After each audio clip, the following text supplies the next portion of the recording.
Tunnel নম্বর ৩৩। এই টানেলটি সিমলার কালকা রুটে অবস্থিত। টানেলটি বারগের নামানুসারে রাখা হয়েছে, তাই এটি বারগ টানেল নামেও পরিচিত আছে। 1898 সালে বারগকে এই টানেল নির্মাণের দায়িত্ব দেওয়া হয়।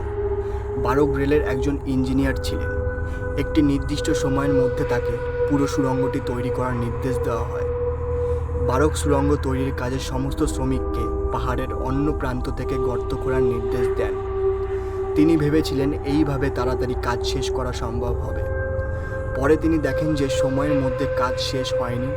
এছাড়াও দুপাশ থেকে খুঁড়তে শুরু করা শ্রমিকরাও এক জায়গায় এসে কাজ শেষ করেনি। বারগের মূর্খতার কারণে তাকে চাকরি থেকে বরখাস্ত করা হয়। সরকারের তরফে জরিমানাও করা হয় তাকে। তার ভুলের জন্য শ্রমিকরাও তার ওপর ক্ষুব্ধ হন। অপমানিত বারগ হতাশ হয়ে পড়েন। অপমান সহ্য করতে না পেরে তিনি এই টানেলের কাছাকাছি এক জায়গাতেই নিজেকে গুলি করে আত্মহত্যা করেন। তারপর থেকে স্থানীয়দের মুখে শোনা যায় যে বারগ কখনো তার টানেলের মায়া এবং অপমানের কথা ভুলতে পারেনি।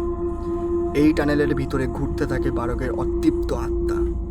তারপর সরকারের তরফে অসম্পূর্ণ টানেলটি অনেকবার বন্ধ করার চেষ্টা করা হয়, তবে কোনো অজানা কারণে বন্ধ করা সম্ভব হয়নি এই টানেলটি। তারপর থেকে জায়গাটি হন্টেড একটি জায়গায় পরিণত হয়।